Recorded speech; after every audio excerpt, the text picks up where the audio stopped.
going on, guys? Welcome back to another video as always, and today we're going to be jumping into a Q&A. It sounds pretty boring. And the reason why we're doing this video today is because I ended up posting in my community section on this channel. If you guys aren't checking that out already, I highly recommend doing so. I'm a lot more active on there than I am just posting videos every 2 weeks, it seems like. And long story short though, I ended up asking each and every single one of you what you guys would like to know about the car. And when posting that question, I'm going to be completely honest with you guys, I was not expecting a single person to even bother replying on it, just because I'm not used to even people really answering my questions. I ended up getting an overwhelming majority of you guys that actually wanted to know more information about what goes on this channel. And it's really exciting video for me because I really don't have a layout for what's going to be happening in this, with the exception of just running down the list and just answering your guys' questions. This is just more about just being me and just having fun with you guys and interacting with each and every single one of you, as I want to start doing more on this channel. If you guys have any more recommendations of anything I could do to interact more with you guys, please leave them down in the comment section down below and we'll definitely look right into it. And one thing I do want to point out before I start reading off all these questions is please do not blast me in the comment section if I say your name wrong. You know I'm talking about you. I'm trying my best to be able to read these names, and trust me, I am not the best with names if you ask anybody, let alone remembering them. Now the very first question comes from a subscriber on this channel that's been following me for quite a while already, but he's always interactive on the channel and I highly appreciate that. And he ended up asking, would you consider making your car models look more factory? Like all the same stuff you did, but make them appear as if Ford did it, mainly involving some body work and a little bit more carbon practice. That is definitely something I wanted to do for quite a while already, because I love the look of this car. I love the spoiler, I love the aggressive side skirts, I love the aggressive diffuser, and I love everything that goes on that I end up building on the car or end up just buying from a company on eBay or wherever I just ended up finding the parts. But what makes it hard though is making those parts look a little bit more OEM without going to an excessive body work and so forth. And I would love to do that at some point, but currently as of right now, considering this is my daily driver, it is a little kind of hard to be able to make this car look a little bit more OEM plus, considering the stuff I've already done to the car. And the last thing I really want to do is switch it up when I have other things in mind.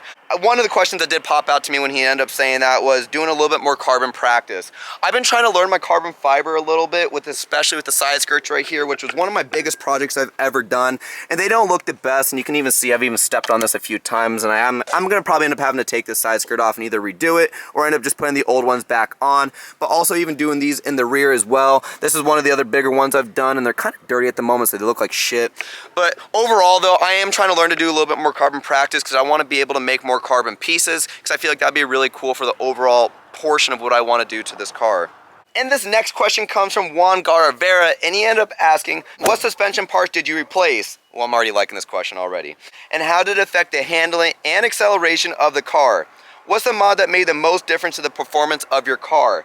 Now, going into the very first part of this question, and he asked, what suspension parts did you replace? I can go on and on about all the different suspension parts I ended up changing on this car, and the most came from the rear end alone. We ended up doing a rear Steeda sway bar, as well as some UMI rear lower control arms, a UMI panhard bar, and a BMR panhard bar brace. I believe that's everything in the rear end as of right now, and I do eventually want to go with the upper control arms. I just don't want to do that yet, only because I'll be honest, I don't really trust myself with that pinion angle and everything on the drive shaft. So that's just whenever I have the courage and actually want to have the ball to be able to actually just put that in. But as of right now, it is a thought, but it's not 100% on my mind. And we also have a front RTR sway bar. You can kind of see in the wheel well just a little bit, if you can, if not, not really. And also in the rear as well, kind of just bouncing back and forth. And this is probably one of my favorite things about the suspension, is that you can hardly see it, but it's enough where if you're like looking it through the wheel wells, or if you're looking at it in certain angles, like for example right here, you can kind of see the rear lower control arms. But other than that though, I really love all the suspension components to the car, and they work very, very well, and I definitely want to add more here in the future. And the other part that he asked was, how did it affect the handling and acceleration of the car?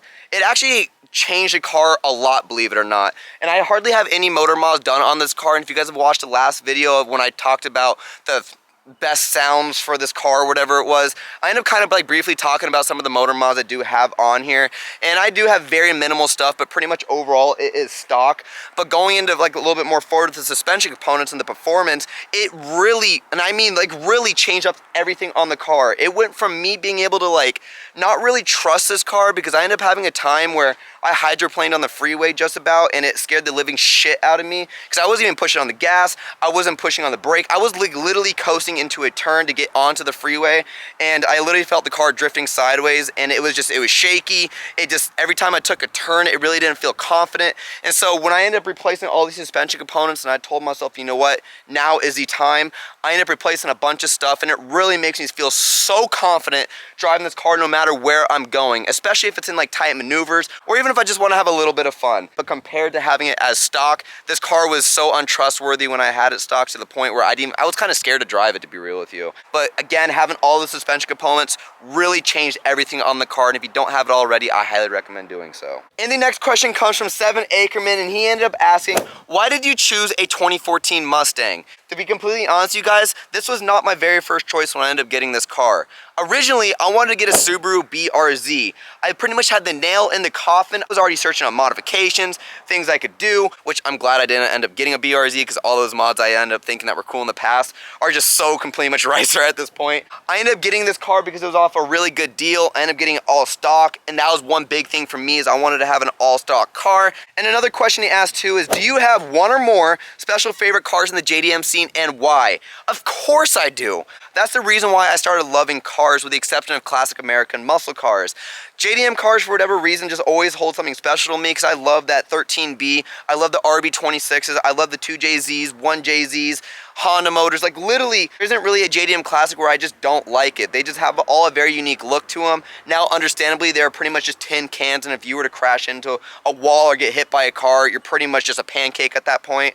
But overall, like, my friends even have JDM cars, like Joe that you guys have seen on the channel before. He has a 1989 240SX hatchback with a bunch of suspension components, hence why I end up getting a bunch of suspension components on my car. But also my buddy Nate, and you guys don't really see him too many times in the channel, but he has popped up here and there in some of the videos, and he has a 1992 Acura Integra, and I have another friend as well who has a 240SX hatchback as well that he's throwing a VQ motor in as a drift car. Next question though comes from the Omega Harris, and he asks, what type of wheels are those? I asked that question for honestly like 4 years, until I ended up finding out one day when a subscriber asked me what type of wheels those were, and I found them after doing research and like just so much research, to the point where I was just getting so tired of even bother looking, and I just told myself, you know what, I don't even care if I don't even find them anymore. And then one day I just searched up some random thing about the wheels, and I ended up finding them just instantly. But going into it, they're a little dirty at the moment, but these are Myro 111s. I've not had any issues with these wheels, with the exception of when I hit the curb over in the McDonald's drive-thru with my buddy Mikey, and that was a painful experience all within itself, and I thought I really fucked up the wheel, which I did, but luckily I was able to fix it, which I wonder if it's this wheel or the other wheel. I'm pretty sure it was this one. See if I could find it. Yeah, I ended up like just chewing this thing up right here, and it actually looks a lot better. But other than that, like I ended up putting spray paint on it, filed it down, and it looks like, if you were to look at it here, you don't even know. But me being just very picky and just looking at attention to detail, that bothers the shit out of me. And he also asked as well, any future plans for the car, as in power-wise? Yes and no. I'm not going to be upgrading this V6 anymore. I don't really feel there is a need for it. Like, don't get me wrong, it is a great motor. I enjoy this car. It has plenty of power for what it is, especially since it is a V6. I have done a fuel-injected French fryer with dual overhead grease traps. And headers. I've done an H-pipe. I've done cutouts. I've done some aftermarket Flowmaster mufflers. I've also done cold air intake, a tune, pedal commander. Like, I've done a variety of different things to kind of get this little rental car to get up and go. Again, it is a great motor, but it just isn't for me. Are you gonna wrap / paint the car a different color? Yes, definitely yes at some point. Don't know exactly what yet. I do have a few color combos in mind, but you guys will have to see when that time comes. He also asked as well as, have you tried different tunes for your car in the past? If not, will you try any tunes in the future? And he also jumped into this too, is are you gonna turbocharge a car in the future? Not with this motor, to say the least. No, I don't plan on doing any more tunes in the future for this car, only because I'm fine with the one I have. Yes, power is fun, but I really don't need to have the next big tune out there for me to be happy. Honestly, I'm more focused on the suspension portion of this car, and I really want to get that all dialed in. So when I have the future next steps of this car, it's going to definitely be changed up to the point where I don't really have to worry about that tune. What if you can get another car, and what would you get? Me personally, I was like just talking about this with Jacob the other day, and if you guys haven't seen Jacob in the other videos, he's the annoying one in there. I ended up wanting to get, and this is like way out of the ballpark, and this is just me dreaming at this point, but I'd love to get an A90 Supra. I love the new Toyota Supra, especially with the wide body kit on it. It's a beautiful looking car in my opinion, and I understand it gets a lot of hate in the community, but personally for me, I really don't give a shit what anybody else thinks in the community. If I like something, I'm gonna get it. If you guys are ever running into any issues where you guys are just more more worried about other people are telling you to do, don't listen to them, because you only live one life and life is short, and just be able to have fun and do what you want to do. Because a lot of people aren't going to like everything on this car. I had someone the other day comment how much they hated the carbon fiber, but am I just going to go take it all off because one person doesn't like it? No, I like it for me, and I hope each and every single one of you guys do that same for you. Another question was asked as well as, do you prefer Chargers and Challengers or Corvettes and Camaros when it comes to like the old classic era, like the 1969 era? Because I love those classic Challengers, I love the Dodge Daytonas, I love the Plymouth Superbirds, even though that's not Dodge, but like all the classic muscle cars, especially Challengers, were my favorite or are my favorite. And then when it came to Corvettes and Camaros, I definitely feel like they stepped up their game as time gone on, and I definitely would probably choose Corvettes and Camaros in this day and age. Next question from Bridger Bateman, and he ended up asking, what suspension do you have and what do you recommend? Because I have the same car as you and I plan on lowering it. Now, I forgot to bring this up earlier. Raceland Coilovers are one of the best coilovers I've ever bought, and it's actually the second pair of coilovers I ever bought. But these are great. They offer a lifetime warranty. I've not had a single issue with them. I've drove to California from Vegas at least twice with them. They are very affordable. I think I paid like $630 for them. They were not expensive at all, and they make the car feel so much better than the last eBay coilovers I had. Yes, when you drive on coilovers, it is going to be a little bit more rough of a ride, but overall the car rides very just smooth, and I have a lot more confidence in the turns, especially with the other suspension components I have on the car.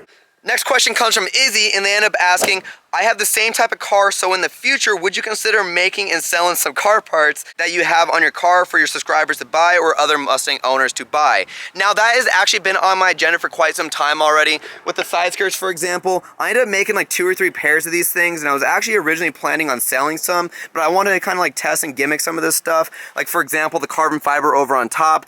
This was like one of my first prototypes I've ever made, but the other ones, in my opinion, are a lot better because they're the exact same thing. I just ended up wrapping them in black with the white stripe across the side, and I think that looks a lot better in my opinion than the shitty carbon fiber that I did.